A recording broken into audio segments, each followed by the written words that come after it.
إن الحمد لله نحمده ونستعينه ونستغفره ونؤمن به ونتوكل عليه ونعوذ بالله من شرور أنفسنا ومن سيئات أعمالنا من يهده الله فلا مضل له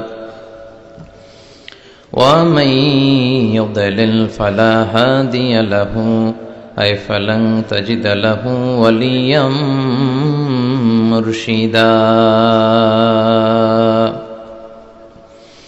ونشهد أن لا إله إلا الله وحده لا شريك له هو الذي لا ضد له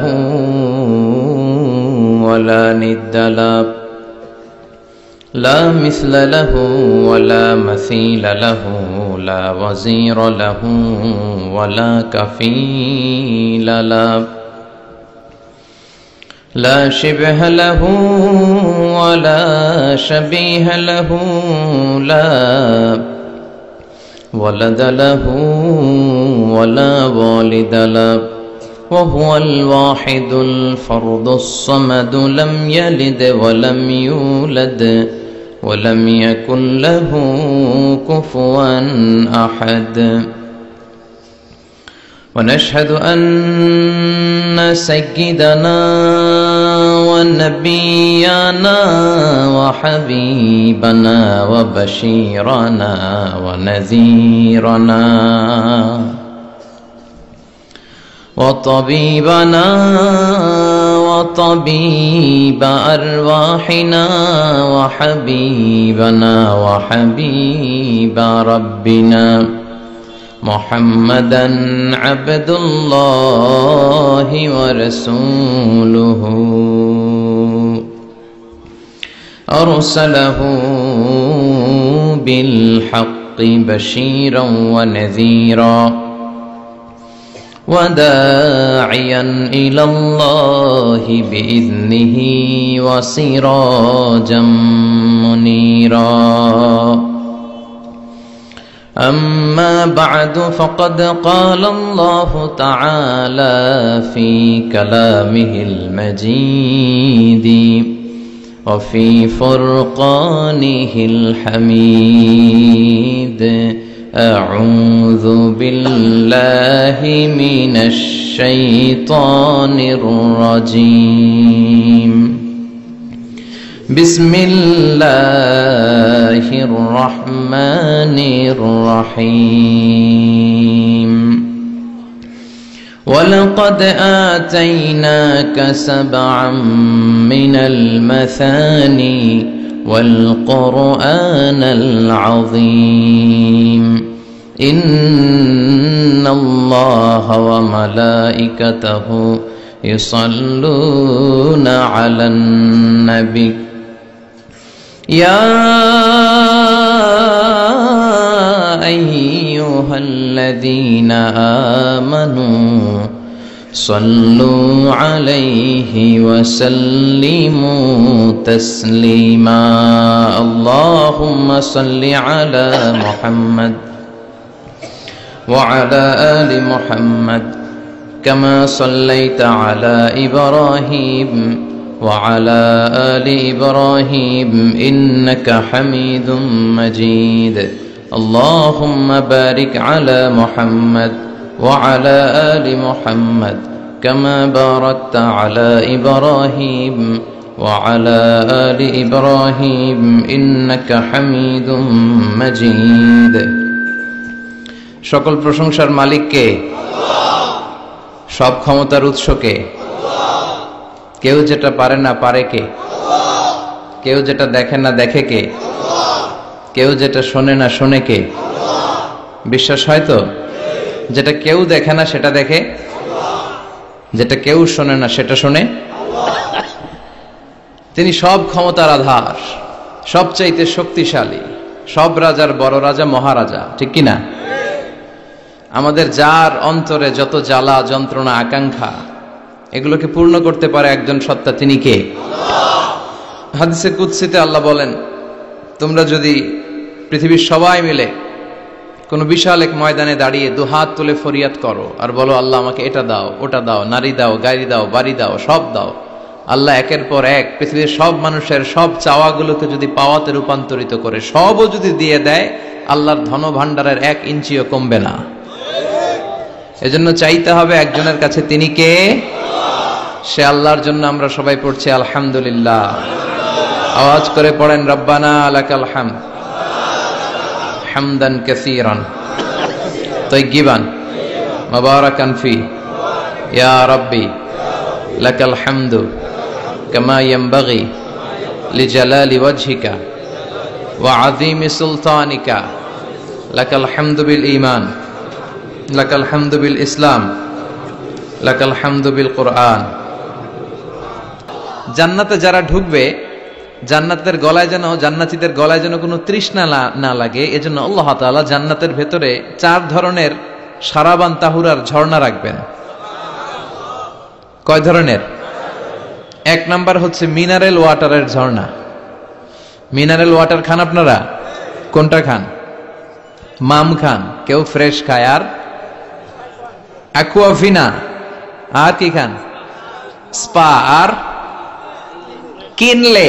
এটা সবচেয়ে ভালো, এটার মধ্যে ঝামেলা কম, এটা টেস্ট করে জানা গিয়েছে। কিনলে খাবেন, কোকা-কোলা কোম্পানির, এটা ভালো পানি।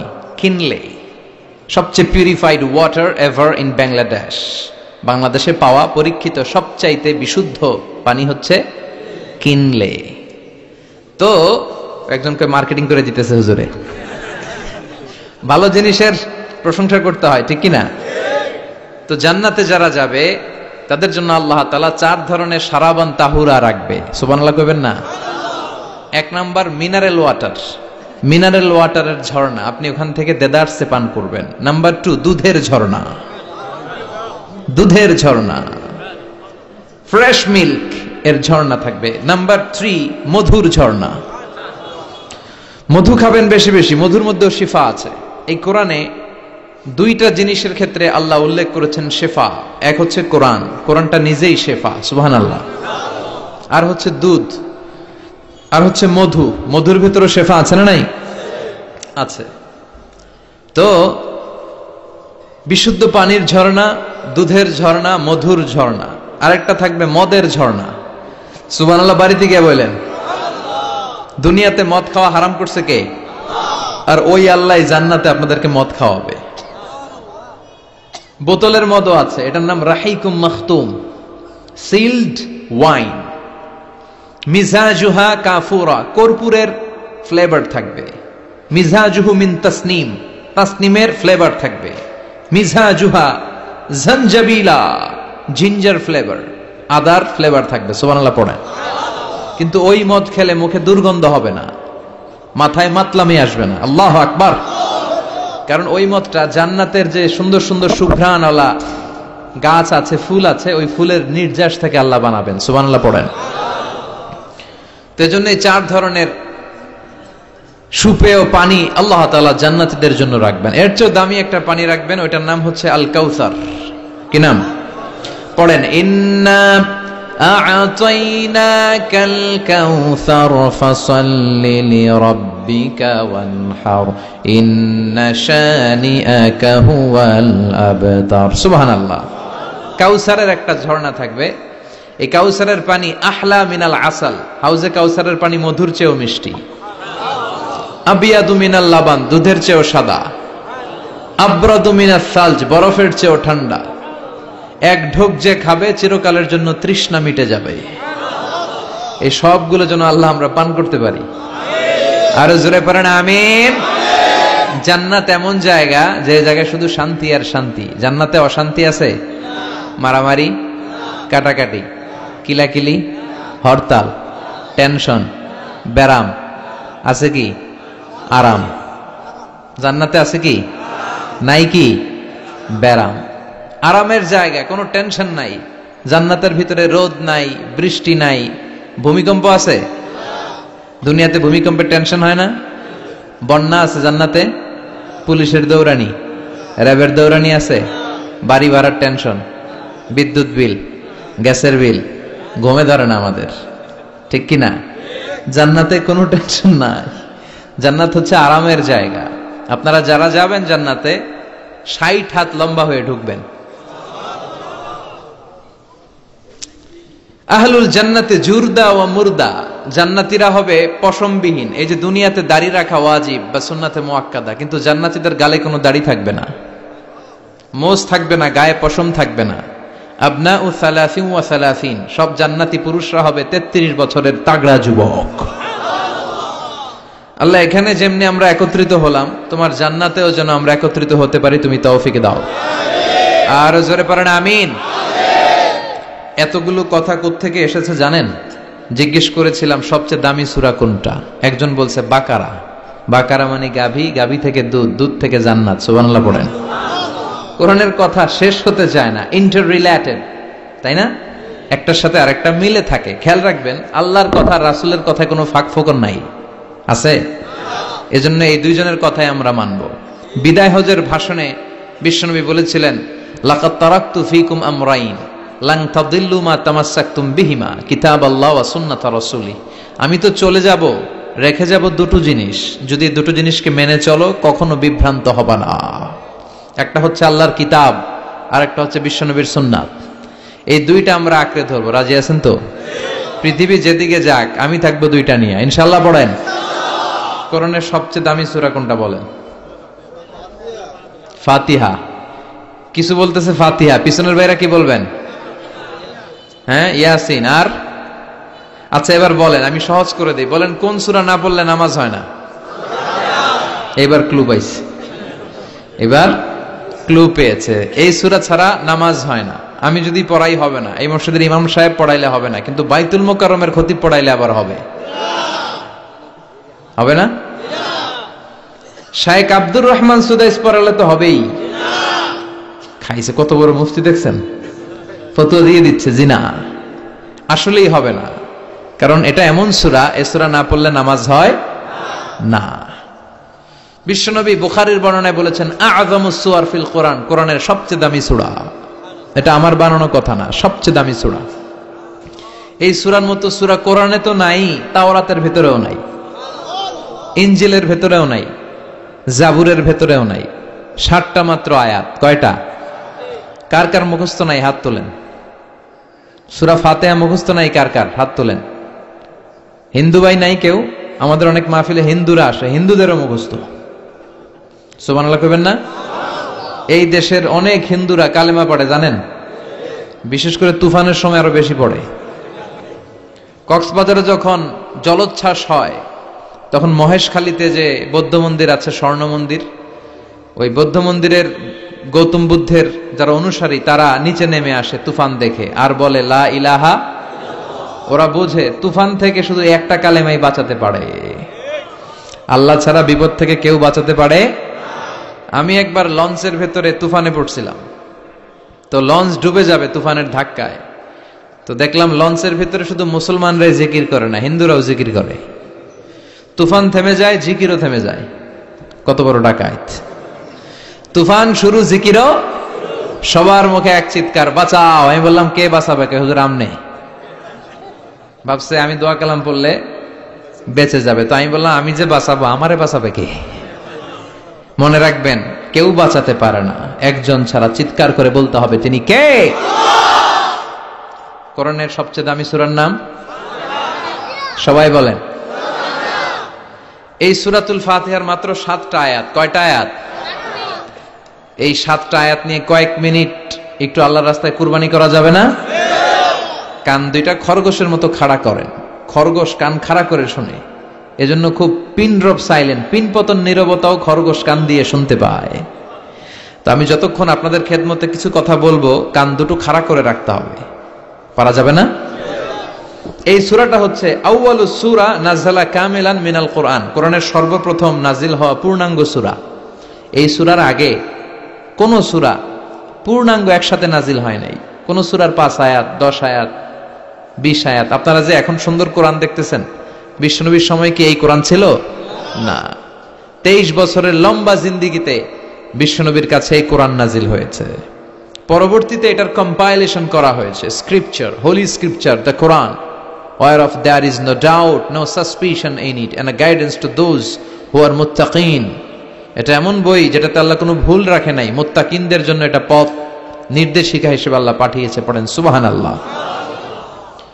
তো সূরাতুল ফাতিহার আগে অনেক সূরা নাজিল হয়েছে, কিন্তু একটু একটু করে, পুরোটা একসাথে না। এই সূরাটা পুরোটা একসাথে সর্বপ্রথম নাজিল হয়েছে। এজন্য এই সূরাটারে আবার বলে ফাতিহাতুল কিতাব, মানে preface of the book, introductory সূরা।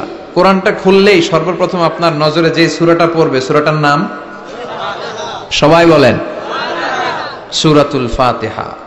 আবার বিশ্বনবী এটাকে বলেছেন কোরআনের মা। কি বলেছেন? চমৎকার একটা ইনফরমেশন না? মনে রাখতে হবে। তাহলে কোরআনের মায়ের নাম কি? মনে থাকবে? বলেন তো, সকল পৃথিবীর সব শহরের জনপদের মায়ের নাম কি? মাক্কাতুল মুকাররমা। তেমনি কোরআন আল কারীমের মায়ের নাম হচ্ছে সূরাতু আল ফাতিহা। এরপরে বিশ্বনবী বলেছেন এই সূরাটা হচ্ছে সূরাতুল ওয়াফিয়া, অখণ্ড সূরা। এই সূরাকে খণ্ড খণ্ড করে পড়া যায় না। কেউ প্রথম রাকাতে সূরাতুল ফাতিহার অর্ধেক, দ্বিতীয় রাকাতে বাকি অর্ধেক যে পড়ছে হইছে, কিন্তু কেউ প্রথম রাকাতে সূরা আর রহমানের 10 আয়াত, পরের রাকাতে বাকি 10 আয়াত। কোনো সমস্যা আছে? সমস্যা নাই। তার মানে এই সূরার নাম সূরাতুল ওয়াফিয়া, অখণ্ড সূরা। মানে এই সূরাকে খণ্ড খণ্ড করে পড়া যায় না, পড়লে পুরোটাই পড়তে হয়। সুবহানাল্লাহ পড়েন। আবার এই সূরার আরেকটা নাম হচ্ছে সূরাতুদ দুআ, দোয়ার সূরা। কিসের সূরা? কেমন করে আল্লাহর কাছে প্রার্থনা করতে হয়, দোয়া করতে হয়, ফরিয়াদ করতে হয়, সে কথা এই সূরার ভেতরে আছে না নাই? কারণ এই সূরাতে আমরা প্রতিদিন একটা দোয়া করি, ইহদিনাস সিরাতাল, মানে কি? আল্লাহ আমাকে সরল সঠিক পথ দেখাও। আমাদেরকে পথ দেখায় কে? চিল্লায় বলেন। আমি যদি কোনো দিন পথ ভুলে যাই, হাত ছানি দিয়ে কাছে নিও, মমতার বন্ধনে আমায় বেঁধে সব ভুল ক্ষমা করে দিও। আমি যদি কোনো দিন পথে ভুলে যাই, হাত ছানি দিয়ে কাছে নিও, মমতার বন্ধনে আমায় বেঁধে সব ভুল ক্ষমা করে দিও। পড়ে না আমিন। আমরা যদি পথ ভুলে যাই, আমাদের পথ দেখায় কে? এজন্য এই সূরাটার নাম সূরাতুদ দুআ, প্রার্থনার সূরা। কেমন করে আল্লাহর কাছে প্রার্থনা করতে হয় এই সূরার ভেতরে আছে না নাই? এরপরে এই সূরার নাম হচ্ছে সূরাতুস সালাত, নামাজের সূরা। কিসের সূরা? সব সূরা ছাড়া নামাজ হয়, সূরাতুল ফাতিহা ছাড়া নামাজ হয়? বিশ্বনবী বললেন লা সালাতা লিমান লাম ইয়াকরা বিফাতিহাতিল কিতাব। যে সূরা ফাতিহা তার নামাজে পড়ে না, তার নামাজ আল্লাহর দরবারে কবুল হয় না। এরপরে বিশ্বনবী বলেছেন এই সূরার নাম সূরাতুশ শিফা। সূরাতুশ শিফা, শিফার সূরা, আরোগ্য লাভ করার সূরা। অসুস্থ ব্যক্তির গায়ে এই সূরা পড়ে ফু দিলে সুস্থ করবে কে? আল্লাহ। বিশ্বাস হয়? বিশ্বাস হইতে হবে, ঈমান থাকতে হবে। ঈমান যদি পাক্কা হয় তাইলে কাজ করবে, তা না হইলে কাজ করবে না। অনেকে বলে হুজুর আমি তো কত সূরা ফাতিহা পড়ে ফু দিলাম, কই আমার পেটে ব্যথা তো ভালো হয় না। যেটা কইছে তুই একটা ডাকাত, ঠিক কি না? ওর ঈমান নাই, ওর ঈমানে ঝামেলা। ফু দেওয়ার মধ্যে বেশ কম আছে না নাই? কিছু লোক আছে সারাদিন ফু দিলে মোমবাতি নিবে না, আর কিছু লোক আছে ফু দিলে পানিতে আগুন ধরে যায়, আছে না নাই? বিশ্বনবীর ফুতে বরকত বেশি না কম? সাহাবারা বলল ইয়া রাসূলুল্লাহ সাল্লাল্লাহু আলাইহি ওয়াসাল্লাম, আমাদের কুয়ার ভেতরে পানি নাই, পানির লেয়ার অনেক নিচে নেমে গিয়েছে, পানি উঠাতে পারি না গো নবী, আপনি দোয়া করে দেন। বিশ্বনবী এসে অজু করলেন, অজুর কিছু পানি মুখে নিয়ে কুলি করে ওই কুলির পানি কুয়াতে ছেড়ে দিলেন। ছেড়ে দেয়া মাত্রই পাম্প মেশিন দিয়ে পানি উঠালে যেমনি লাফিয়ে লাফিয়ে পানি ওঠে, মুহূর্তের মধ্যে নিচের লেয়ারের কুয়ার পানি লাফিয়ে লাফিয়ে উপরে উঠতে শুরু করেছে। আরেক সাহাবী বললেন ইয়া রাসূলুল্লাহ ইয়া হাবিবাল্লাহ, আমাদের কুয়ার পানি বড্ড লবণাক্ত, লবণাক্ত পানি আমরা পান করতে পারি না, আপনি এসে দোয়া করে দেন যাতে কুয়ার লবণাক্ত পানিটা মিঠা পানি হয়ে যায়। বিশ্বনবী সাহাবীর সাথে গেলেন, ওযু করলেন, কুলির পানি কুয়াতে ছাড়লেন। 1000 বছরের লবণাক্ত কুয়ার পানি মুহূর্তের মধ্যে মিঠা পানি বানিয়ে দিল কে? এই সুন্দর ফুল, সুন্দর ফল, মিঠা নদীর পানি, আল্লাহ তোমার মেহেরবানি। তুমি কতই দিলে রতন, ভাই বেরাদর পুত্র স্বজন, ক্ষুধা পেলে অন্ন যোগাও, মানি চাই না মানি, আল্লাহ তোমার মেহেরবানি। পড়েন, সুন্দর ফুল, মিঠা নদীর পানি, আল্লাহ তোমার মেহেরবানি। সুবহানাল্লাহ পড়েন। বিশ্বনবীর ফুতে বরকত আছে না নাই? কারণ ইমানটা ছিল তাজা। তাজা ইমান থাকলে সব সম্ভব। চিল্লা এখন ঠিক কিনা? যে ইমান প্রয়োজনে জ্বলে ওঠে না, যে ইমান সত্য ন্যায়ের কথা বলে না, যে ইমান প্রয়োজনে জ্বলে ওঠে না, যে ইমান সত্য ন্যায়ের কথা বলে না, যে ইমান বাস্তবে নাই, যে ইমান অন্তরে নাই, মুখে শুধু কথার কলি, কি করে তারে বলো ইমানে বলি? ঠিক কিনা? কি করে তারে বলো ইমানে বলি? কি করে তারে বলো ইমানে বলি? যে ইমান দিন কায়েমের আন্দোলনের ধার ধারে না, যে ইমান লেবাসধারী কোরআন হাদিস তাও পড়ে না, যে ইমান খাজার নামে মাজার গড়ে ফুলুস কামায়, আছে না নাই? যে ইমান শিরকিয়াতের আমল করে ভীত না হয়, যে ইমান ইমানে ভুলে নাস্তিকতার মঞ্চে ওঠে, আছে না নাই?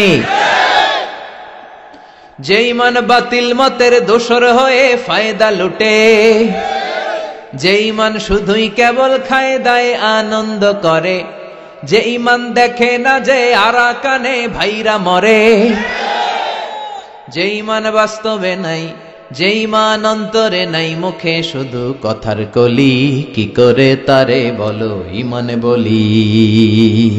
কি করে তারে বলো ইমানে বলি?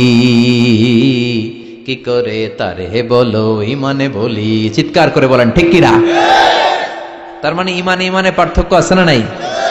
আমরা পাক্কা ইমানদার হতে চাই, আমরা পরিপূর্ণ মুমিন হতে চাই। যে ইমান ছিল আবু বকরের অন্তরে, যে ইমান ছিল ওমরে ফারুকের অন্তরে, আল্লাহ তুমি কবুল করো। তাহলে এই সূরা এমন সূরা যে সূরা পরে ফু দিলে অসুস্থরে সুস্থ করে দেয় কে? বিশ্বাস হয়? ইমান আছে তো? গন্ডগোল নাই তো? ফু দিলে সুস্থ হয়ে যাবে। সূরাতুশ শিফা। নিজেই নিজেকে রুকিয়া করবেন, তাবিজ ঝুলাবেন না। তাবিজ ঝুলাতে বিশ্বনবী নিষেধ করেছেন। যে তাবিজ ঝুলায় আল্লাহ তাআলা ওই তাবিজের উপর তাকে ন্যস্ত করে দেয় আর বলে আমার রহমত তোর থেকে তুলে নিলাম, দেখি তোরে কে বাঁচায়। এজন্য আজ থেকে তাবিজ যা আছে ছিঁড়ে ফেলবেন। তবে কিছু কিছু স্কলাররা বলেছে ছোট বাচ্চা যারা নিজেরা এখনো আয়াতুল কুরসি পড়ে সূরা ফাতিহা পড়ে নিজেদেরকে ফু দিতে পারে না, মা বাবা কতক্ষণ ফু দিবে? 2 বছরের বাচ্চা, 1 বছরের বাচ্চা, মা বাবা যখন ফু দেয় জিন পড়ি এসে ডিস্টার্ব করে না। মা যখন রান্নাঘরে যায় ছোট বাচ্চাটারা এসে ডিস্টার্ব করে, আছে না নাই? তো এই ছোট বাচ্চা নিজে সূরা ফাতিহা পড়ে ফু দেওয়ার আগ পর্যন্ত, নিজে আয়াতুল কুরসি শিখে নিজেকে ঝাড়ফুঁক শিখার আগ পর্যন্ত ওই বাচ্চাদেরকে ফর দ্য সার্টেন পিরিয়ড, ক্ষণিক সময়ের জন্য তাবিজ দেয়া যাবে। অনেক মূর্খরা এগুলো বুঝতে চায় না। আমার এক আলোচনা নিয়ে অনেক জায়গায় তোলপাড় যে আজহারী সাহেব তাবিজের পক্ষে কথা বলেছে, ছোট বাচ্চাদের তাবিজের কথা বলেছে। কই পেয়েছে দলিল? ওরা পড়ে নাই। জান্নেওয়ালার উপরও জান্নেওয়ালা আছে, খেয়াল রাখতে হবে। আবু নওয়াসের কবিতা, ওয়া কুল্লি মান ইয়াদঈ ফিল ইলমি ফালসাফাতান হাবাসতা শাইআন ওয়া গাবাত আনকা আশিয়াউ। তোমার সামনে কেউ যদি দাঁড়িয়ে বলে আমি সব জানি, তুমি বৃদ্ধাঙ্গুলি দেখিয়ে বলো তুমি কিচ্ছু জানো না, তোমার জানার অনেক বাকি। জান্নেওয়ালার উপরও জান্নেওয়ালা আছে। এজন্য স্কলাররা ছোট বাচ্চা যারা নিজেরা রুকিয়া করতে পারে না, মা বাবা রুকিয়া করে ফু দিলে ভালো। মা বাবা চলে গেলে ভূত পেত নিয়ে এসে আসর করে, আছে না নাই? ওই বাচ্চার সিকিউরিটির জন্য কোরআনের আয়াত দিয়ে তাবিজ দেয়া যাবে, কিন্তু ওই বাচ্চা যখন নিজে সূরা ফাতিহা শিখে যাবে, নিজে যখন আয়াতুল কুরসি শিখে যাবে, তখন ওই তাবিজ ছিঁড়ে ফেলতে হবে। কথা বুঝতে পেরেছেন? আল্লাহ সহিহ সমঝ দান করো। তো তাবিজ যারা পড়েন ছিঁড়ে ফেলবেন আজকে, রাজি আছেন তো? ছিঁড়ে কি করবেন? সূরা ফাতিহা পড়বেন, পড়ে ঝাড়ফুঁক চলবে আজকে থেকে। ঝাড়ফুঁক করা সুন্নাহ, আর তাবিজ দেয়া হচ্ছে বিদআহ। যেটা বিশ্বনবী শেখায় নাই, সাহাবারা শিখায় নাই, ওইটাতে আমরা যাব না। ঝাড়ফুঁক করবেন। আয়াতুল কুরসি পড়লে জিনভূত আসতে পারে? কথা বলেন। সূরা ফাতিহা পড়লে আর অসুস্থতা থাকতে পারে? বিশ্বনবীর সাহাবারা একবার সফরে বেরোলেন। সফরে বেরিয়ে হঠাৎ দেখলেন মরুভূমির মাঝখানে কিছু লোক জটলা পাকিয়ে রেখেছে, একটা লোক শুয়ে আছে। আবু সাঈদ আল খুদরি ছিলেন ওই সফরের লিডার। বললেন, কি হয়েছে? তারা বলল, আমাদের নেতাকে সাপে কামড় দিয়েছে, আরেক বর্ণনায় বিচ্ছু কামড় দিয়েছে, বিষের ব্যথায় আমাদের নেতা মারা যাবে। তারা নানা ধরনের বৈদ্যরাজ কবিরাজদেরকে এনে মন্ত্র পড়াচ্ছিল, সবাই মন্ত্র পড়ছিল, ছু মন্তর ছু কালিকুত্তার। ছোট বাচ্চারা পড়ে, বুঝানোর জন্য বললাম, তারা হয়তো অন্য কিছু পড়ছিল। তো এই যে এগুলো পড়ে ফু দিলে কি ভালো হয়? কথা কন, আরো রোগ বাড়ে, ঠিক কিনা? বাচ্চার হাতে 2টা, গলায় 3টা, কোমরে 4টা, এগুলোর ওজনেই তো বাচ্চা অসুস্থ হয়ে যাবে।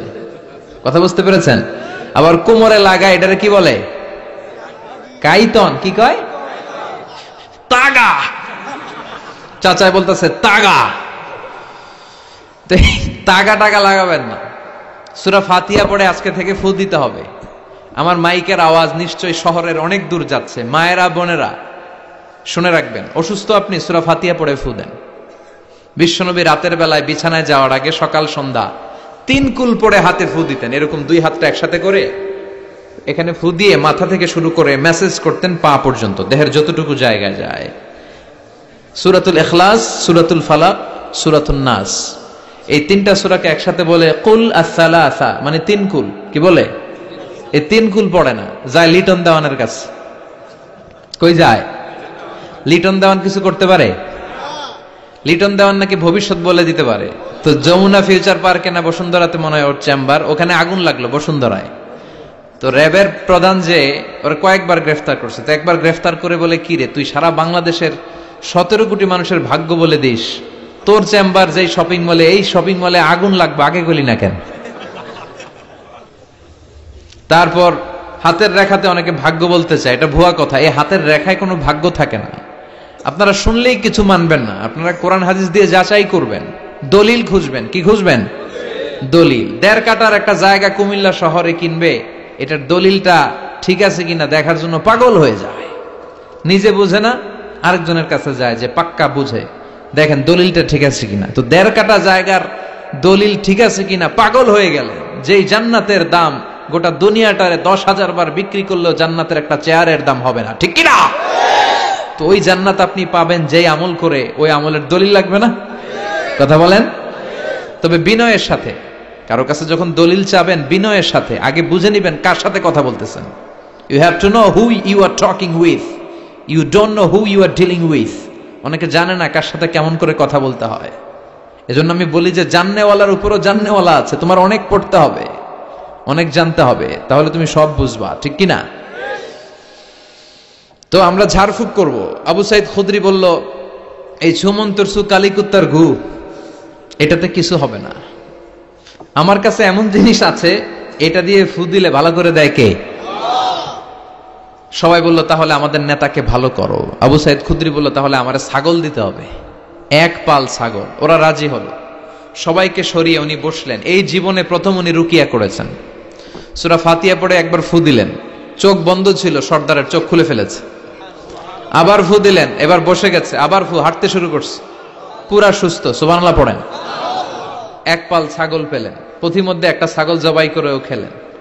এরপর বিশ্বনবীর কাছে এসে মাসালাটা রিচেক করে নিলেন, ক্রস চেক, ডাবল চেক। আপনারা এখন ইউটিউবের সময় না, যে কোনো জিনিস সার্চ দিলেই সব পাওয়া যায়, আপনি জানতে পারবেন। তো একটা বিষয়ের উপর অনেকগুলো আলেমের বক্তব্য শুনবেন, ফলে ওভারঅল একটা ধারণা আপনি পেয়ে যাবেন। বুঝতে পেরেছেন? বিতিরের সালাত কয় রাকাত? অনেক মন্তব্য আছে, অনেক মতামত আছে। আপনি 5 জন স্কলারের কথা শোনেন, মোটামুটি একটা আন্দাজ পেয়ে যাবেন যে এটাই হয়তো হকের কাছাকাছি। গোড়ামি করা যাবে? ইসলামে গোড়ামি নাই। ইসলামের সৌন্দর্য হচ্ছে আত-তাইসির, simplicity is the beauty of Islam. সহজীকরণ হচ্ছে ইসলামের সৌন্দর্য। বিশ্বনবীকে যে কোনো অপশন দিলে সবচেয়ে সহজ অপশনটা নিতেন। সুবহানাল্লাহ পড়েন। বিশ্বনবীর কাছে এসে বললেন, ইয়া রাসূলুল্লাহ, সূরা ফাতিহা দিয়ে ঝাড়ফুঁক করে এক বর্ণনায় 100টা, আরেক বর্ণনায় 30টা ছাগল আমরা পেয়েছি। পথিমধ্যে একটা ছাগল জবাই করে আমরা খেয়েছি। এই যে কোরআন দিয়ে ফু দিয়ে আমরা ছাগল আনলাম, খাইলাম, এই ছাগল নেয়াটা জায়েজ হয়েছে কিনা বলেন। মাসালা ক্রস চেক করতে আসছে, ডাবল চেক, দেখে বিশ্বনবী কি বলে। বিশ্বনবী বলেন জায়েজ হয়েছে মানে কোরআনের দাম বাড়ায় দিয়ে আসছিস বেটা। আল্লাহু আকবার। কোরআনের দাম তোমরা বাড়িয়ে দিয়ে এসেছো। 30টা বা 100টা ছাগল যাই পাইছো তোমরা, ভাগ বটোয়ারার পরে 2-1টা থাকলে আমারও দিও। তো এটাকে বলে সূরাতুশ শিফা। কোরআনের ভেতরে শিফা দিয়েছে কে? ওয়ানুনাজ্জিলু মিনাল কুরআনি মা হুয়া শিফাউন ওয়া রাহমাতুল লিল মুমিনিন ওয়া লা ইয়াজিদুল যালিমিনা ইল্লা খাসারা। এই কোরআনের মধ্যে আমি শিফা দিয়েছি, রহমত দিয়েছি, বরকত দিয়েছি। মুমিনদের জন্য কোরআনকে শিফা বানিয়েছে কে? সূরাতুশ শিফা মনে থাকবে? এই যে পীর সাহেব হুজুরের কাছে যে আসেন ফু দেওয়ার জন্য, যে হুজুর ফু দেন, হুজুর কি পড়ে ফু দেয় জানেন? আজকে গোমর ফাঁস করে দিয়ে যায় হুজুরের। সূরাতুল ফাতিহা পড়ে ফু দেয়। হুজুরের কাছেও আইসেন, আপনারাও ফু দিয়েন, নিজেরাও দিবেন। সবসময় যে হুজুরের কাছ থেকে নিতে হবে তা না, আব্বা আম্মার কাছ থেকে নিবেন। আব্বার কাছ থেকে নিলে এটা সবচেয়ে দামি ফু, ঠিক কিনা? 2 গ্লাসে পানি, উনি কিন্তু আমার আব্বা, জানেন? এজন্য আব্বা আম্মার কাছ থেকে দোয়া চাইতে হবে। 2 গ্লাসে পানি। পৃথিবীর সবগুলা পীর সাহেবরে বললাম, হুজুর এই গ্লাসে একটু ফু দেন। হুজুর আমার ফু দিয়ে দিল। আমার আব্বা, উনি আরেক গ্লাসের পানির মধ্যে ফু দিয়ে দিল। মুহূর্তের মধ্যে আমার আব্বার ফুটা কাজে লেগে যাবে। গোটা পৃথিবীর পীর সাহেব একদিকে, বাবা মার দোয়া আর ফু আরেক দিকে, ঠিক কিনা? তো এই জন্য সূরাতুল ফাতিহার এক নাম হচ্ছে সূরাতুশ শিফা। কি নাম? সূরাতুশ শিফা। আবার এই সূরার আরেক নাম হচ্ছে সাবউল মাসানি, নিত্য পাঠনীয় সপ্তবাক্য। নিত্য পাঠনীয় সপ্তবাক্য, যেই সূরাটা প্রতিদিন পড়া হয়। রব্বুল আলামিন বলেন, ওয়ালাকাদ আতাইনাকা সাবআম মিনাল মাসানি ওয়াল কুরআনাল আযীম। ও নবী, আমি আপনাকে নিত্য পাঠনীয় 7টা বাক্য দান করেছি, সাথে সাথে কোরআনে আজিম দান করেছি। সুবহানাল্লাহ।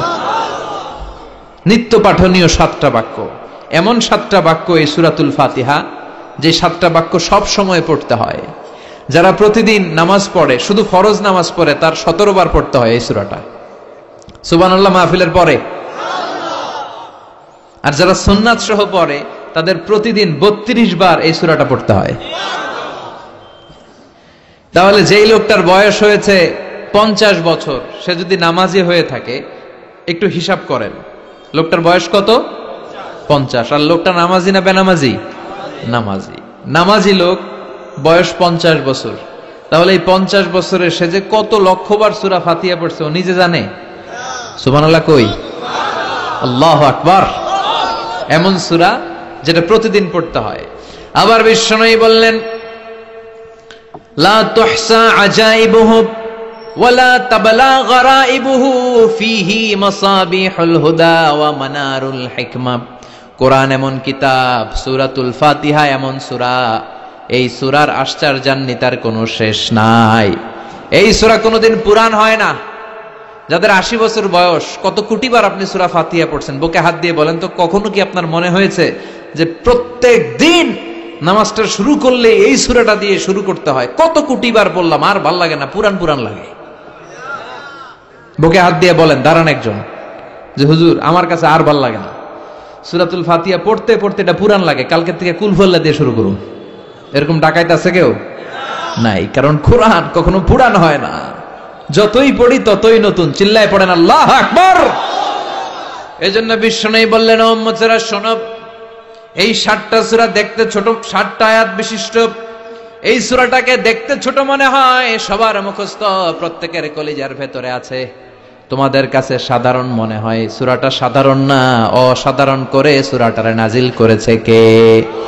পড়েন সবাই, আউযু বিল্লাহি মিনাশ শাইতানির রাজীম।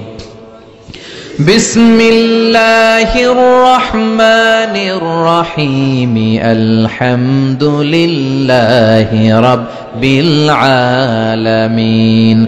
আর রহমানির রহিম। মালিকি ইয়াউমিদ্দিন। ইয়্যাকা না'বুদু ওয়া ইয়্যাকা নাস্তাঈন। اهدنا الصراط المستقيم صراط الذين أنعمت عليهم غير المغضوب عليهم ولا الضالين চিল্লায় পড়েন আমিন। আরো জোরে আমিন। আপনাদের মনোযোগ আছে না গেছে? কষ্ট হচ্ছে?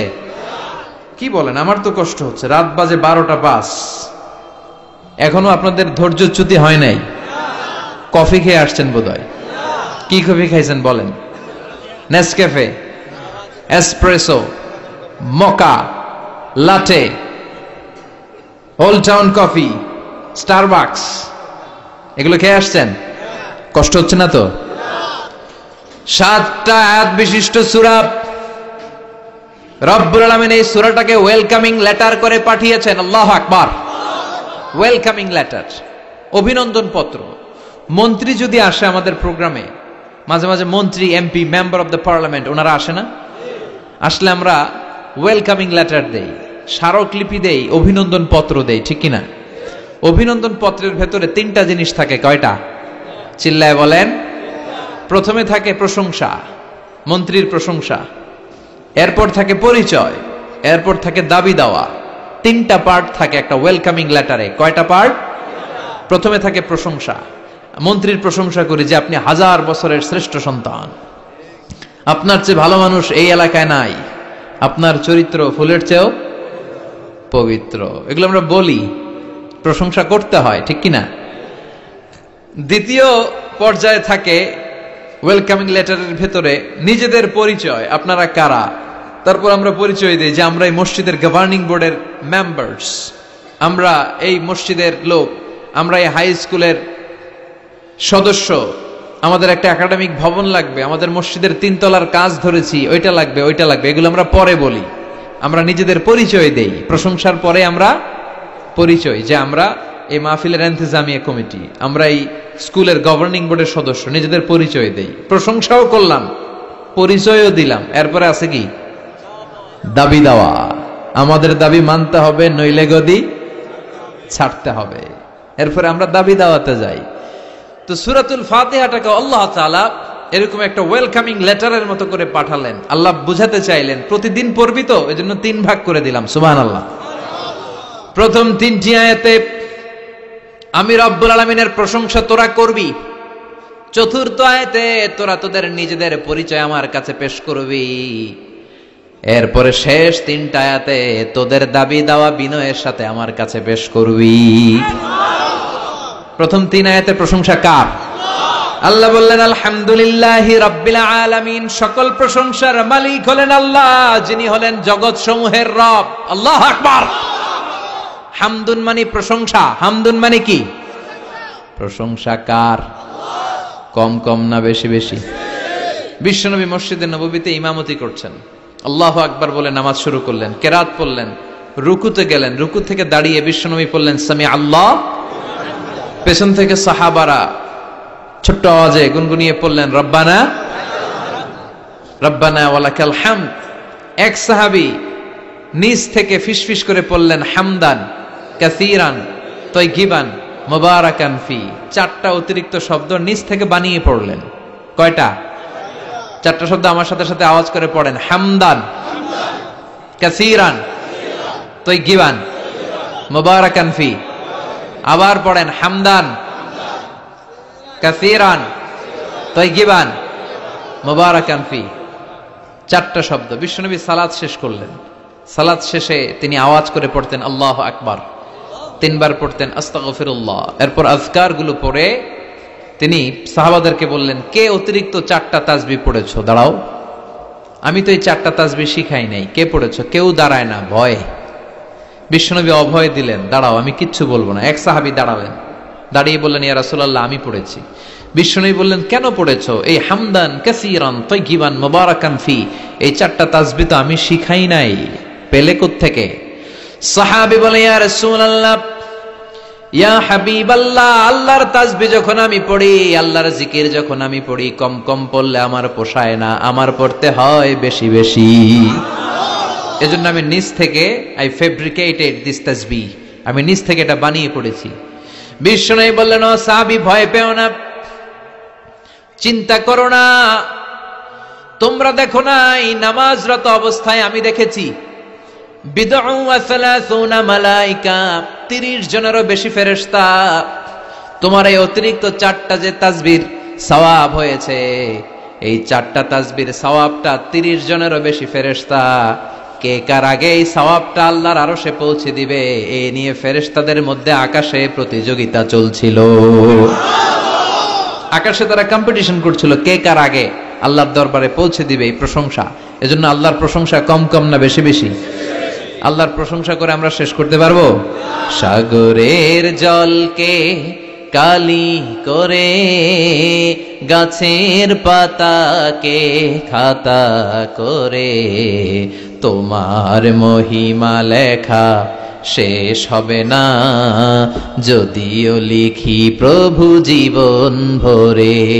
সাগরের জলকে কালি করে, গাছের পাতাকে খাতা করে, তোমার মহিমা লেখা শেষ হবে না, যদিও লিখি প্রভু জীবন ভরে। সাগরের জলকে কালি করে, সুবহানাল্লাহ পড়ে। উপমাটা খেয়াল করেছেন? মেটাফরিক, এটাকে বলে মেটাফোর, রূপক অর্থে, মাজাজি ভাবে আল্লাহ বলেছেন সাগরের জল যদি কালি হয়, গাছের পাতা যদি খাতা হয়। পৃথিবীতে কয়টা গাছ আছে? পৃথিবীতে বাদ দেন, কুমিল্লাতে গাছের পরিমাণ কেমন? অনেক। তো কুমিল্লায় যদি অনেক হয়, বাংলাদেশে কেমন? বাংলাদেশেও অনেক। আচ্ছা, তো আফ্রিকার জঙ্গলের কি অবস্থা? সুবহানাল্লাহ পড়বেন না?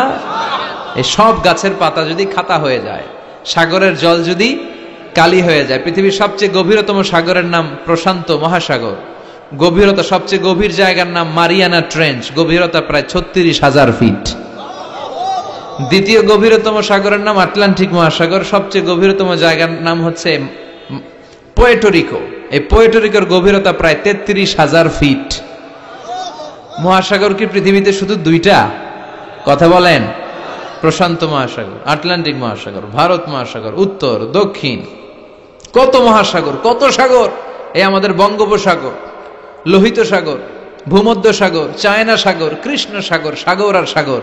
এই পৃথিবীর 70 ভাগ শুধু সাগর, 70 ভাগ শুধু হানি আর হানি, নোয়াখালীর ভাষায় পানি আর পানি। তো এই সব পানিগুলো যদি কালি হয়ে যায়, আল্লাহর কথার ওজন কি দেখেন। কোত্থেকে আল্লাহ এই মেটাফোর, রূপক অর্থ নিয়ে আসলেন। সব সাগরের পানি যদি কালি হয়ে যায়, সব গাছের পাতা যদি খাতা হয়ে যায়, সাগরের জল নামক কালি দিয়ে গাছের পাতা নামক খাতার উপরে যদি আমি আল্লাহর প্রশংসা লিখতে শুরু করে দাও, সাগরের জলও শেষ হয়ে যাবে, গাছের পাতাগুলোও ফুরিয়ে যাবে, আমি আল্লাহর প্রশংসা করে শেষ করা যাবে না। قُلْ لَوْ كَانَ الْبَحْرُ مِدَادًا لِكَلِمَاتِ رَبِّي لَنَفِدَ الْبَحْرُ قَبْلَ أَن تَنفَدَ كَلِمَاتُ رَبِّي وَلَوْ جِئْنَا بِمِثْلِهِ مَدَدًا। সুবহানাল্লাহ পড়েন। সব ফুরিয়ে যাবে, ফুরাবে না আল্লাহর প্রশংসা। এজন্য আল্লাহ আলহামদু দিয়ে শুরু করলেন। সকল প্রশংসা, হামদুন মানে প্রশংসা, আর এর সাথে আলিফ আর লাম যখন অ্যাটাচ করে দেয়া হলো, তখন প্রশংসার যত ধরন হতে পারে, যত আকসাম হতে পারে, যত প্যাটার্ন আর ডিজাইন হতে পারে, সব প্রশংসার একচ্ছত্র অধিপতি একজন। চিল্লায় বলেন, তিনি কে? এই পৃথিবীতে আল্লাহর সবচেয়ে বেশি প্রশংসা করেছেন বিশ্বনবী মুহাম্মদ সাল্লাল্লাহু, আবার নিজেও প্রশংসিত। ওনার এক নাম আহমাদ, মানে যিনি সবচেয়ে প্রশংসা করে, আবার মুহাম্মদ মানে নিজেও প্রশংসিত। জান্নাতীদেরকে নিয়ে বিশ্বনবী যখন কিয়ামতের দিন বিচার শেষে জান্নাতের দরজায় যে কড়া নাড়বে, ওই দিন বিশ্বনবীর হাতে একটা পতাকা থাকবে। ওই পতাকার মধ্যে ওই শব্দটা লেখা, সূরাতুল ফাতিহার প্রথম শব্দ যেটা। সূরাতুল ফাতিহার প্রথম শব্দ কি? আলহামদু। বিশ্বনবীর হাতের পতাকায় ওইটা লেখা থাকবে, লিওয়াউল হামদ, প্রশংসার পতাকা। সুবহানাল্লাহ পড়বেন না? তার মানে আমরা এই সিদ্ধান্তে উপনীত হলাম যে সব সময় প্রশংসা করতে হবে একজনের। তিনি কে? আল্লাহ বললেন আলহামদু আলহামদু লিল্লাহ, সব প্রশংসার মালিক হলেন আল্লাহ। কি সুন্দর নাম তার, কি মজার নাম। আলিফ লাম লাম হা, আলিফ লাম, সবাই বলেন আলিফ লাম লাম হা, আওয়াজ করে আলিফ লাম লাম হা। এটা কার নাম? আল্লাহর নামটা জপতে কেমন লাগে? হৃদয় থেকে এই গভীর রাতে আল্লাহর একটা ডাক দেন তো, বলেন আল্লাহ। প্রাণটা জুড়িয়ে আবারও আল্লাহরে ডাকেন, বলেন ইয়া আল্লাহ। নামটা মজা লাগে না? আল্লাহ বলেন হুয়াল আউয়াল ওয়াল আখির ওয়াল যাহির ওয়াল বাতিন, তিনি প্রথম, তিনি শেষ, তিনি প্রকাশ্য, তিনি গোপন। সুবহানাল্লাহ। তার মানে প্রথমে কে, শেষে কে? প্রথমে আল্লাহ আল্লাহ, শেষেও আল্লাহ আল্লাহ, আকাশে আল্লাহ আল্লাহ, জমিনে আল্লাহ আল্লাহ। সবাই পড়েন, প্রথমে আল্লাহ আল্লাহ, শেষেও আল্লাহ আল্লাহ, আকাশে আল্লাহ আল্লাহ, জমিনে আল্লাহ আল্লাহ। নিখিল জাহান গায়ে গুণগান তার নামে গায়, আমরাও গাহি তাআলা হামদে বারি তাআলা, হামদে বারি তাআলা, হামদে বারি তাআলা। সুবহানাল্লাহ পড়েন। আলহামদুলিল্লাহ, সকল প্রশংসার মালিক কে? আল্লাহ বললেন সকল প্রশংসার মালিক হলাম আমি, আর আমি হলাম রব্বিল আলামিন, জগৎ সমূহের রব। আল্লাহর আরেক নাম হলো রব। আল্লাহর আরেক নাম কি? কবরের প্রথম প্রশ্ন কি? মার রব্বুক, তোমার রব কে? আমাদের উত্তর কি? আমরা বলবো আল্লাহ আমারে রব, আল্লাহ আমারে রব, দমে দমে তনু মনে তারি অনুভব। আল্লাহ আমারে রব, তোমার দুনিয়াতে আমি যেদিকে তাকাই, অথই নিয়ামতে ডুবে আছি সবাই। পাখ পাখালির গানে শুনি তাসবিহ কলরব, তাসবিহ কলরব। আল্লাহ আমারে রব, ওনার নাম হচ্ছে রব। নাম কি? এজন্য আমরা যখন দোয়া করি, দোয়ার শুরুতে কোন শব্দ থাকে?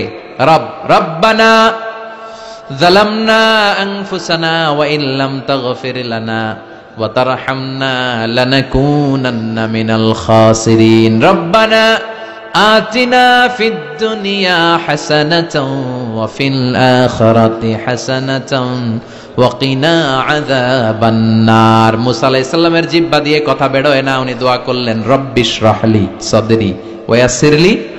তার মানে সব দোয়ার শুরুতে কার নাম?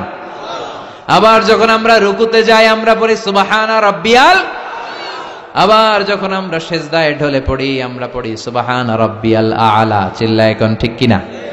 রব মানে হচ্ছে সাস্টেইনার, বিধানদাতা, রিজিক দাতা, পালন কর্তা। আল্লাহর একটা নাম হচ্ছে রব। আমাদের রব কে? আল্লাহ। রব কারে বলে একটু সহজে আজকে বুঝিয়ে দিয়ে যাই। রব হচ্ছে যার যখন যেটা যতটুকু দরকার তাকে তখন সেটা ততটুকু যিনি চাওয়ার আগেই দিয়ে দেয়, তার নাম রব। বুঝতে পেরেছেন? সহজ হয়েছে না কথাটা? যার যখন যেটা যতটুকু দরকার তাকে তখন সেটা ঠিক ততটুকু যিনি ফরিয়াদ করার আগেই পৌঁছে দেয়, তার নাম রব। আমাদের যখন যেটা লাগে ব্যবস্থা করে কে? মায়ের পেটে 8 মাস ছিলাম, 9 মাস ছিলাম, 10 মাস ছিলাম। এই 8 মাস 9 মাস আমারে খাবার দিল কে? পানি দিল কে? অক্সিজেন দিল কে? চাইছিলেন?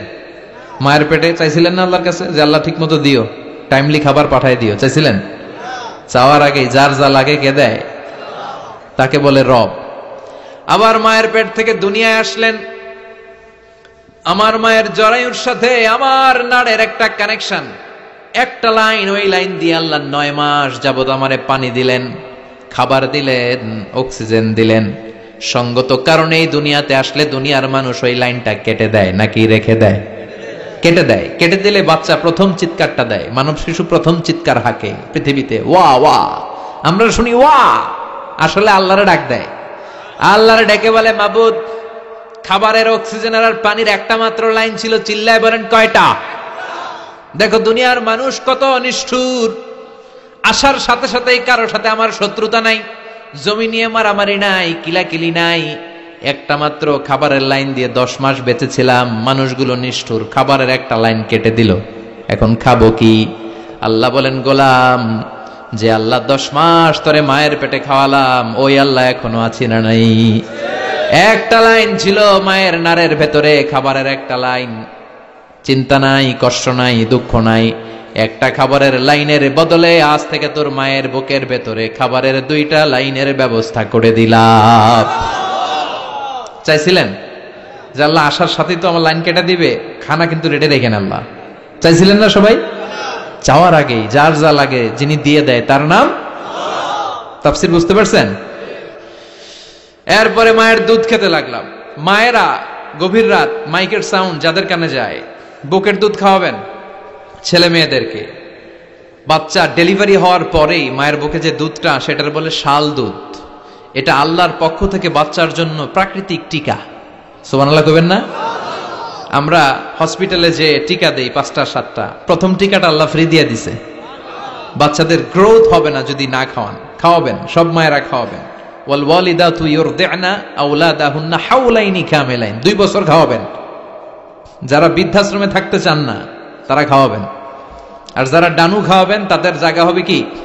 ছেলে আমার মস্ত মানুষ, মস্ত অফিসার, মস্ত ফ্ল্যাটে যায় না দেখায় পারে ও পার, নানান রকম জিনিস আর আসবাব দামি দামি, সবচেয়ে কম দামি ছিলাম একে মাত্র আমি। ছেলের আবার আমার প্রতি অগাধ সম্ভ্রম, আমার ঠিকানা তাই বৃদ্ধাশ্রম। কি দুঃখের কথা, মা কেঁদে কেঁদে বলে কোনো মা বাবার জন্য বৃদ্ধাশ্রমে থাকা না লাগে, ঠিক কিনা? তো বৃদ্ধাশ্রমে যারা থাকতে চান না তাদেরকে দুধ খাওয়াবেন, দেখবেন এই ছেলেগুলো এরকম ডাকাত হবে না। আল্লাহ তুমি বুঝার তৌফিক দাও। তার মানে মায়ের পেটে যখন ছিলাম খাবার দিল কে? দুনিয়াতে আসার পরে বুকের দুধের ব্যবস্থা করলো কে? আচ্ছা, মায়ের বুকের দুধ যখন আমরা খেতাম আমাদের দাঁত ছিল? ছিল না। তার মানে দাঁত দরকার নাই, দেয়ও নাই। বয়স আমার 1 বছর 2 বছর যখন হইতে শুরু করলো, একটু বড় হয়েছে, এখন তো শুধু দুধে চলবে না, এখন মাছ খাইতে হবে, গোশ খাইতে হবে, কুরবানির হাড্ডি চাবাইতে হবে। কথা কন? তো এখন আমার দাঁতের দরকার আছে না নাই? দাঁত যখন দরকার ছিল না দেয় নাই, যখনই দরকার তখনই দিছে কে? আবেদন করছিলেন না অনলাইনে? কথা কন? অনলাইনে আবেদন করছিলাম তো আমরা, জাল্লা বয়স যখন ঠিক এই পর্যায়ে চলে যাবে দাঁত দিও তুমি, দাঁত চাইছিলেন? চাওয়ার আগে যিনি দেয় তার নাম।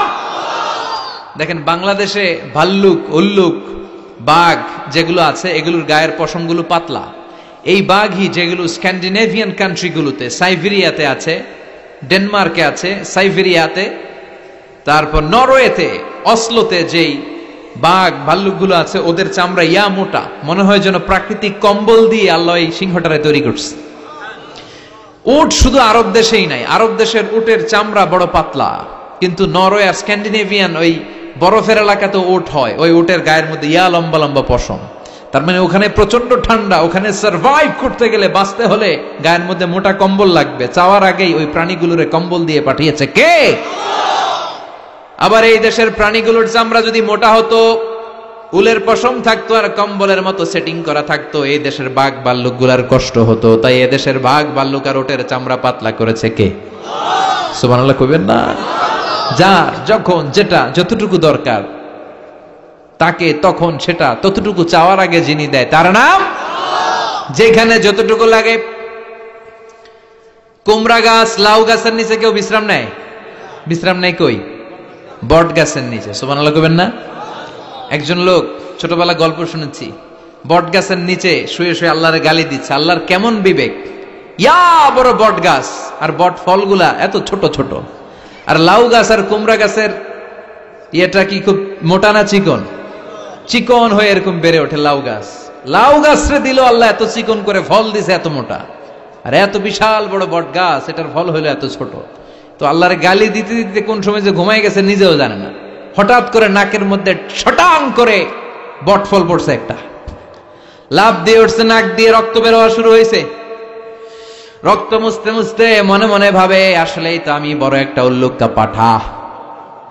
আজকে এই বট গাছের মধ্যে যদি লাউয়ের মতো ফল দিত, কুমড়ার মতো ফল দিত, আমার নাকের উপরে ওই লাউ আর কুমড়া পড়লে আমি থাকতাম না, আমি বিদায় হয়ে যেতাম, অক্কা পেয়ে যেতাম, ঠিক কিনা? যেখানে যেটা যেভাবে যতটুকু দরকার তার নাম, চিৎকার করে তার নাম।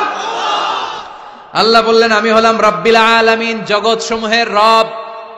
আলাম মানে একটা জগৎ, আলামিন মানে অনেক জগৎ, মাল্টি ডাইমেনশনাল ইউনিভার্স। উদ্ভিদ জগতের রব তিনি, প্রাণী জগতের রব তিনি, সাগর জলের অতল গহ্বর জগতের রব তিনি, মহাকাশের জগতের রব তিনি, সৌর জগতের রব তিনি, অদৃশ্য জগতের রব তিনি। চিল্লায় বলেন ঠিক কিনা?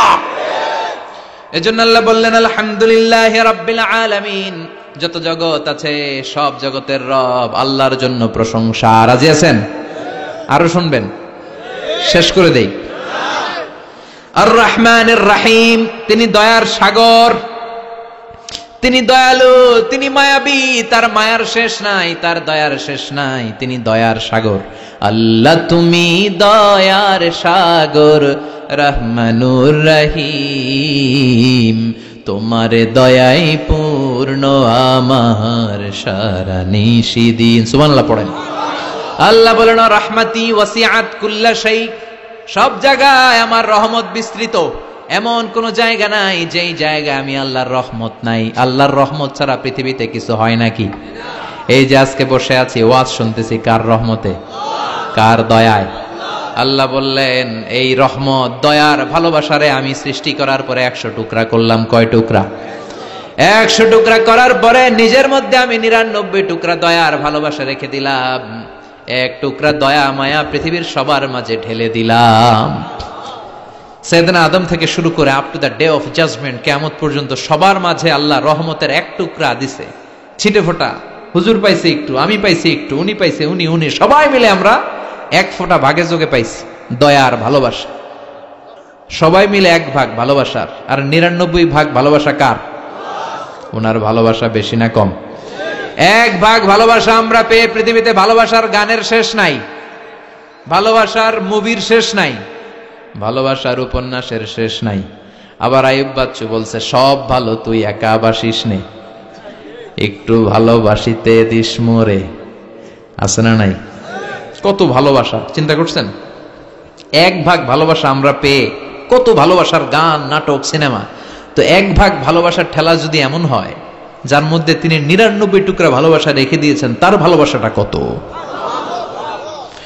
1 টুকরা ভালোবাসার নমুনা হিসেবে আমরা দেখি, ছেলের জন্য বাবা জীবন দেয়, আছে না নাই? ছেলের অ্যাক্সিডেন্ট থেকে বাঁচাতে যে ছেলেটারে ধাক্কা মেরেছে, গাড়ি এসে বাবারে থেতলে ফেলেছে।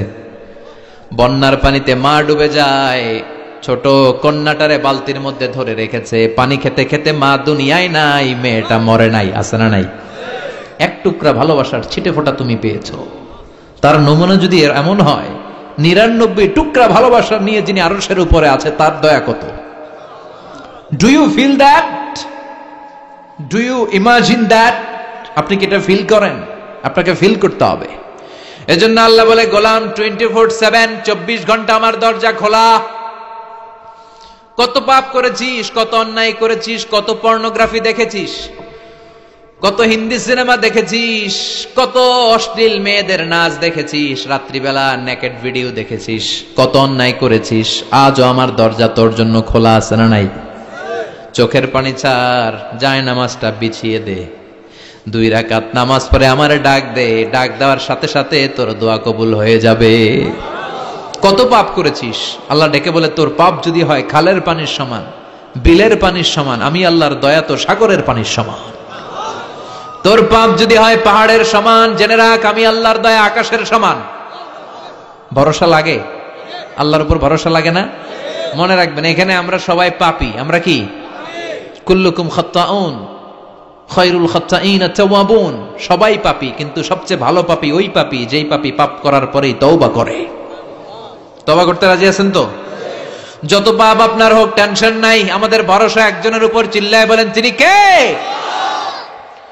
বনি ইসরাইলের এক আবেদ 100 বছর ইবাদত করেছে। কিয়ামতের দিন আল্লাহ খুশি হয়ে বলবেন, ও আল্লাহর ওলি, উদখুলিল জান্নাতা বিরহমাতি, go to the paradise with my mercy. আমার দয়ায় আর ভালোবাসায় জান্নাতে ঢুক। আল্লাহর ওলি বলবে, বালবি আমালি, আপনার দয়া দিয়ে জান্নাত কেন? আমার আমল দিয়ে যেতে চাই। আমি নামাজ তো কম পড়ি নাই, তো দয়া লাগবে কেন আপনার? আল্লাহ বলবেন, তাই? আমার দয়া ছাড়া তুই জান্নাতে যেতে পারবি? কি আমল করেছিস তুই? ওকে, লেটস মেক এ ক্যালকুলেশন। চল একটা হিসাব করি। তোর শত শত বছরের তাহাজ্জুদ গুলারে এক পাল্লায় রেখে দে।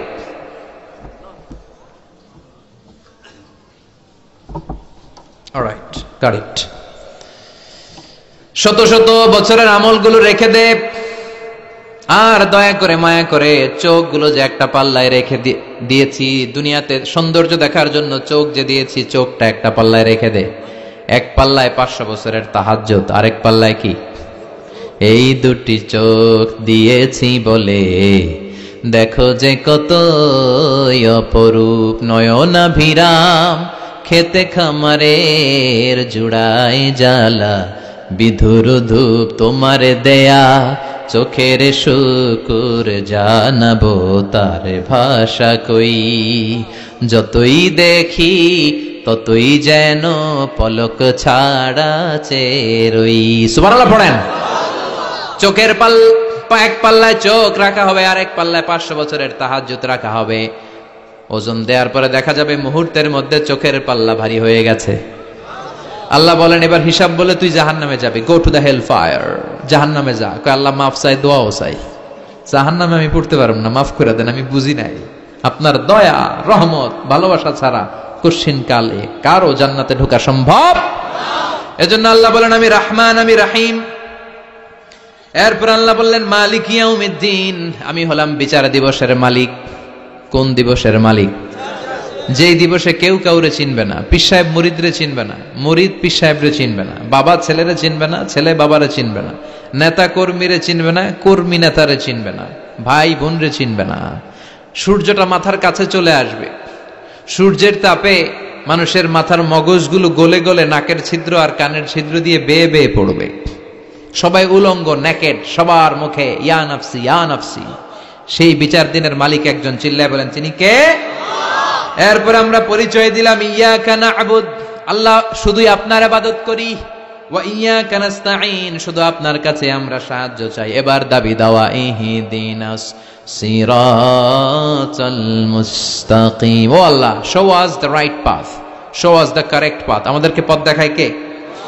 এরপর আল্লাহর বললাম, আল্লাহ সিরাতাল্লাযীনা আন'আমতা আলাইহিম, ওই শ্রেণীর পথ দেখান যে শ্রেণীর উপরে আপনি নিয়ামত বর্ষণ করেছেন। এই শ্রেণী হলো 4 শ্রেণী। চিল্লায় বলেন, কয় শ্রেণী? আওয়াজ করে বলেন। 1 নম্বরে নাবিগিন, সিদ্দিকিন, শুহাদা, সালিহিন। বলেন, নাবিয়িন, সিদ্দিকিন, শুহাদা, সালিহিন। নবীরা যাদের কাছে ওহী আসতো ওনারা মাসুম। সিদ্দিক হচ্ছে সত্যের ব্যাপারে আপোষহীন, তাদের লিডার হচ্ছে আবু বকর সিদ্দিক। শুহাদা আল্লাহর জমিন, আল্লাহর দ্বীনকে বাস্তবায়নের জন্য তাজা রক্ত ঢেলে যারা শহীদ হয়েছে, ঠিক কিনা? আমাকে শহীদ করে সেই মিছিলে শামিল করে নিও, যে মিছিলের নেতা মীর হামজা, খুবাইবে খাব্বাব আল্লাহর কাছে ছিল অতি প্রিয়, শামিল করে নিও। পড়েন আমিন। এই 4 শ্রেণীর পথ আল্লাহ তুমি আমাদের দাও। গায়রিল মাগদুবি আলাইহিম ওয়ালাদ-দাল্লিন, 2 শ্রেণীর পথ থেকে আমরা পানা চাই। এক হলো গায়রিল মাগদুবি আলাইহিম, যাদের উপর তোমার রাগ, তোমার গোসা, তোমার ক্রোধ, লানত প্রাপ্ত ওই ইহুদি জাত থেকে আমরা পানাহ চাই। ওয়ালাদ-দাল্লিন, ভ্রষ্ট যারা নাসারা। সব মুফাসসিররা একমত যে আল মুরাদু বি আল মাগদুবি আলাইহিম আল ইয়াহুদ ওয়াল মুরাদু বিদ-দাল্লিন আন-নাসারা। সব মুফাসসিররা পৃথিবীতে একমত যে মাগদুব আলাইহিম দ্বারা বোঝানো হয়েছে ইহুদিদেরকে, পৃথিবীর সবচাইতে টেরা জাতি, নিজেদের 70,000 নবীকে নিজেরা জবাই করেছে। নাউজুবিল্লাহ পড়বেন না। বিশ্ব নবীকে হত্যার ষড়যন্ত্র করেছে, ছাগলের গোশতের মধ্যে বিষ মাখিয়ে আমার বিশ্ব নবীরে খাওয়াতে চেয়েছে।